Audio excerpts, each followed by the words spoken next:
दोस्तों, हर इंसान की ख्वाहिश होती है कि उसकी एक पसंदीदा शख्सियत हो, बहुत सारे लोग उसे लाइक करें, उसके अच्छे अच्छे दोस्त हों और लोगों की नज़रों में उसका एक अच्छा और पॉजिटिव इमेज हो। लेकिन मुशाहिदा ये कहता है, ऑब्जर्वेशन ये कहती है कि ज़्यादातर लोग ऐसा करने में बुरे तरीके से नाकाम हो जाते हैं। उसकी बुनियादी वजह यह है दोस्तों कि उन्हें उन प्रिंसिपल्स, उन रूल्स का पता नहीं होता जिसको अप्लाई करके वो अपने सोशल इंटरेक्शन को बेहतर कर सकते हैं और अपने आप को एक लाइकेबल पर्सनालिटी बना सकते हैं। लेकिन आपको परेशान होने की बिल्कुल भी जरूरत नहीं, क्योंकि आज की वीडियो में मैं आपको 5 ऐसे प्रिंसिपल्स बताऊंगा, 5 ऐसे रूल्स बताऊंगा जिनको फॉलो करके आप लोगों के दिलों को जीत सकते हैं, उनकी रिस्पेक्ट हासिल कर सकते हैं, उनके साथ अपने ताल्लुकात बेहतर कर सकते हैं, नए दोस्त बना सकते हैं और अपनी पर्सनैलिटी, अपनी शख्सियत को 4 चांद लगा सकते हैं। And on a lighter note, you never know कि इन 5 रूल्स को फॉलो करके शायद महबूब आपके कदमों में आ जाए। सो मेरे साथ बने रहिए और चैनल को सब्सक्राइब करना और बेल आइकन दबाना मत भूलिए।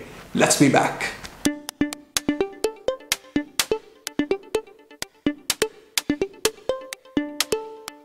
बुक बड़ी दुनिया में हजारों के हिसाब से मोटिवेशनल और सेल्फ हेल्प बुक्स लिखी जा चुकी हैं। इनमें से कुछ बुक्स आपको अमीर होने के तरीके बताती हैं, कुछ बुक्स आपको जिंदगी गुजारने के तरीके सिखाती हैं, कुछ किताबें आपको सेल्फ कॉन्फिडेंस यानी कि पूरे एतमादी कैसे हासिल करनी है उसके वजीफे बताती हैं, कुछ गोल सेटिंग में मदद करती हैं और कुछ किताबें ऐसी हैं जो आपके सोशल रिलेशनशिप्स यानी कि आपके समाजी ताल्लुकात के ऊपर फोकस करती हैं। आज जिस किताब का मैं रिव्यू करूंगा, जिसमें से कि मैंने 5 पॉइंट्स एक्सट्रैक्ट किए हैं, अखज किए हैं, वो दरअसल हमारे रिलेशनशिप्स के बारे में है। सो दोस्तों, किताब का नाम है मशहूर ज़माना how to win friends and influence people by Dale Carnegie.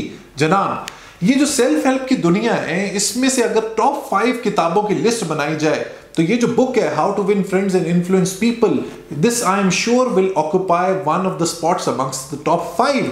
उसकी वजह यह है कि 1936 से अब तक ऑलमोस्ट इसको 85 साल हो गए हैं पब्लिश हुए हुए। तब से अब तक इसकी millions of copy sell out हो चुकी हैं और ये नंबर 1 बुक है, प्रीमियर बुक है when it comes to understanding human relationships. So without wasting any further time दोस्तों, सबसे पहले बढ़ते हैं पॉइंट नंबर 1 की तरफ। लोगों के साथ अपनी बातचीत, अपने इंटरेक्शन में एक बात जिसको लोग टोटली नजरअंदाज कर देते हैं वो है द पावर ऑफ लिसनिंग। जनाब, सुनने की ताकत, खरी खरी सुनाने की नहीं, खरी खरी सुनने की ताकत। Just kidding. सो दोस्तों, यही वो पहला पॉइंट है जो डेल कार्नेगी ने अपनी इस किताब में बताया कि you have to be a good listener. अक्सर लोग ये गुमान करते हैं कि किसी भी गुफ्तगू में ज्यादा बोलने से, ज्यादा एक्सप्रेसिव होने से गुफ्तगू स्ट्रॉन्ग होगी और पुख्ता होगी, जबकि हकीकत इससे बिल्कुल मुख्तलिफ है। अगर आप कामयाब लोगों की जिंदगी पर गौर करें तो आपको अंदाजा होगा कि जो भी सक्सेसफुल आदमी होता है वो बहुत ही जबरदस्त लिसनर होता है। ये लोग हमेशा अपने सामने वाले बंदे की बात को गौर से सुनते हैं, एब्जॉर्ब करते हैं और फिर रिस्पॉन्ड करते हैं। देखिए दोस्तों, अगर आप एक अच्छे लिसनर हैं तो उसके बहुत ज्यादा फायदे हैं। फॉर एग्जाम्पल, जब आप सुन रहे होते हैं किसी भी बंदे को गौर से, तो आपके पास ये मौका होता है, ये अपॉर्चुनिटी होता है कि आप उसकी बॉडी लैंग्वेज को समझ सकें, उससे आई कांटेक्ट के दौरान उसकी आंखों को पढ़ सकें, उसकी आईब्रो मूवमेंट को देख सकें, उसके नॉन वर्बल क्यूज को समझ सकें, उसकी ओवरऑल बॉडी लैंग्वेज को समझ सकें। जब आप ऐसा करेंगे और उसके बाद रिस्पॉन्ड करेंगे तो आपका रिस्पॉन्स बहुत ही जामिया होगा और उसमें बहुत ही कॉन्क्रीटनेस होगी। आजकल के अफरा तफरी के दौर में, जिसको कराची की जबान में हड़ा हुड़ी भी कहते हैं, तो इस हड़ा हुड़ी के दौर में अगर आप अपनी लिसनिंग स्किल्स को पॉलिश कर लेंगे, अच्छा कर लेंगे, बेहतर कर लेंगे, एनहांस कर लेंगे, तो आई कैन श्योरली बेट कि आप ज्यादा दोस्त भी बना पाएंगे और उनके ऊपर अपना इन्फ्लुएंस भी कायम कर पाएंगे। इसी से मिलती जुलती बात एक और जो डेल कार्नेगी करते हैं वो ये कि जब भी आप किसी से इंटरैक्ट करें, बातचीत करें, गुफ्तगू करें, तो be genuinely interested in others.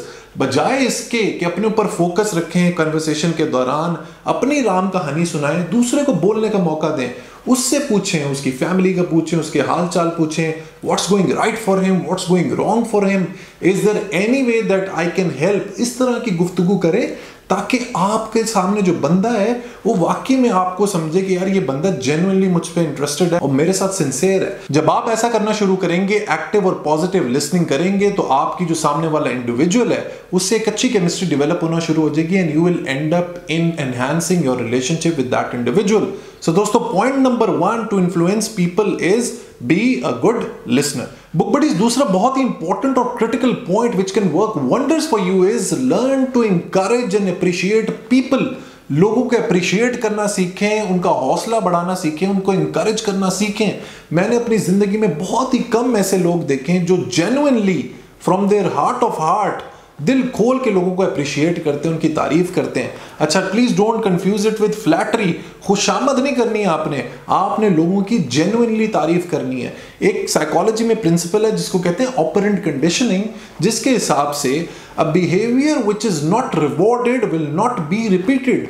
एक ऐसा काम जिसका कोई रिवॉर्ड नहीं मिलेगा उसको लोग कभी भी रिपीट नहीं करेंगे। लिहाजा अगर आप लोगों को अप्रिशिएट नहीं करेंगे, सपोर्ट नहीं करेंगे, एनकरेज नहीं करेंगे, तो वो कभी भी अच्छा काम आपके लिए नहीं करेंगे। अगर आप लोगों को अप्रिशिएट करना शुरू करेंगे तो ना सिर्फ वो आप लोगों के लिए अच्छा काम करेंगे, बल्कि उनके दिलो दिमाग में आपका स्टैचर भी बहुत ज्यादा इंप्रूव हो जाएगा। लिहाजा make people feel important and do it genuinely and sincerely.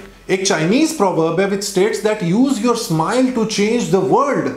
Don't let the world change your smile.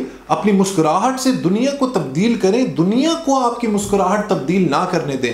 Dale Carnegie अपनी इस किताब में स्माइल के ऊपर बहुत ज्यादा फोकस करते हैं और वो कहते हैं कि आपने जिंदगी में जो भी काम करना है आपने स्माइल जरूर मेंटेन करनी है। स्माइल करने से आपकी पर्सनालिटी लाइकेबल और एग्रीएबल बन जाती है और अमेजिंगली आपके सक्सेसफुल होने के, आपके कामयाब होने के चांसेस भी बहुत ज्यादा ब्राइट हो जाते हैं। लेकिन पाकिस्तान जैसे एनवायरनमेंट में ये एक दो धारी तलवार है, it's a dual edge sword. हमारे मुआशरे में कोई लड़की या कोई खातून इस तरीके से स्माइल करना शुरू कर दे तो जो मर्द हजरात उसके साथ करेंगे, जो मुआशरा उसके साथ करेगा, उसका अल्लाह ही हाफिज़ है, मैं आपको बता भी नहीं सकता।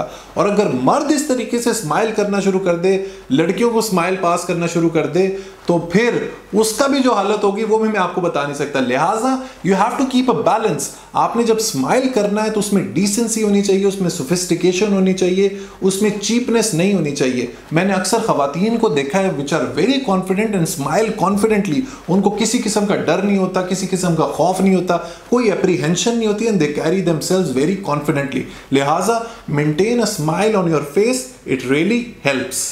हम सब इंसानों में एक वीकनेस होती है, कमजोरी होती है कि हमने कभी भी अपनी गलती, अपनी फॉल्ट नहीं माननी। हमारी कौम में तो ये वीकनेस कूट कूट के भरी हुई है। कोई भी बंदा अपनी गलती तस्लीम करने को तैयार ही नहीं है, और उसके ऊपर अगर आपने उसको क्रिटिसाइज कर दिया, कंडेम कर दिया, तो भाई ये तो बिल्कुल ही अनएक्सेप्टेबल है। डेल कार्नेगी बहुत पहले ही इस पॉइंट को समझ चुके थे, लिहाजा उन्होंने इस किताब में एक पॉइंट ऐड किया कि never criticise, condemn and complain people. कभी भी आप नुक्ताचीनी नहीं करें, हर वक्त की लोगों के ऊपर क्रिटिसाइज नहीं करें, हर बात को उठा के एक मुद्दा ना बना दे। Don't make a mountain out of a molehill. लोगों को जब भी आप कंप्लेन करते हैं, उनकी शिकायत करते हैं, उनको क्रिटिसाइज करते हैं, तो लोग डिफेंसिव हो जाते हैं और वो आपकी बात सुनने की बजाय अपने डिफेंस के ऊपर फोकस करते हैं कि मैंने इसको रिस्पॉन्ड किस तरीके से करना है। लिहाजा अगर आपने किसी भी जगह पे अपनी दोस्ती बढ़ानी है, अपना इन्फ्लुएंस बढ़ाना है, अपना कैरिज्मा को बढ़ाना है, तो प्लीज नेवर क्रिटिसाइज पीपल। अगर आपने कुछ समझाना है तो प्यार मोहब्बत से समझाएं, प्यार की जुबान से समझाएं। That is very very important. So दोस्तों, पांचवा और आखिरी पॉइंट जो है तो बहुत ही simple, but it can work wonders, it's miraculous. मौजज़ाती तौर पे ये पॉइंट काम करता है, और वो ये है कि आपने लोगों के नामों को याद रखना है। You have to remember people's names, और जब भी आपने उनसे बात करनी है, कन्वर्सेशन करनी है, इंटरैक्ट करना है, तो आपने उनको उनके नामों से बुलाना है। देखिए, इसके पीछे साइंस ये है कि जब भी आप किसी को नाम लेके बुलाते हैं, आयशा, सबा, Kashif, Salim, whatever the name is, तो वो जो नाम है वो उसके लिए सबसे स्वीटेस्ट साउंड होती है दुनिया में। तो जब आप किसी को उसके नाम से बुलाते हैं तो आप अच्छी वाइब्स क्रिएट करते हैं, अट्रैक्शन क्रिएट करते हैं, एंगेजमेंट क्रिएट करते हैं, जिससे आपकी गुफ्तगू में वजन पैदा हो जाता है और आपका रिलेशन, आपका बॉन्ड सामने वाले बंदे के साथ स्ट्रांग हो जाता है। So always remember to remember people's names. So दोस्तों, ये तो था आज का बुक रिव्यू। आई होप आपको ये 5 पॉइंट्स पसंद आए होंगे। मुझे अपना फीडबैक जरूर दीजिएगा। Until next time, let's read, learn, progress and self actualise. Let's read Pakistan.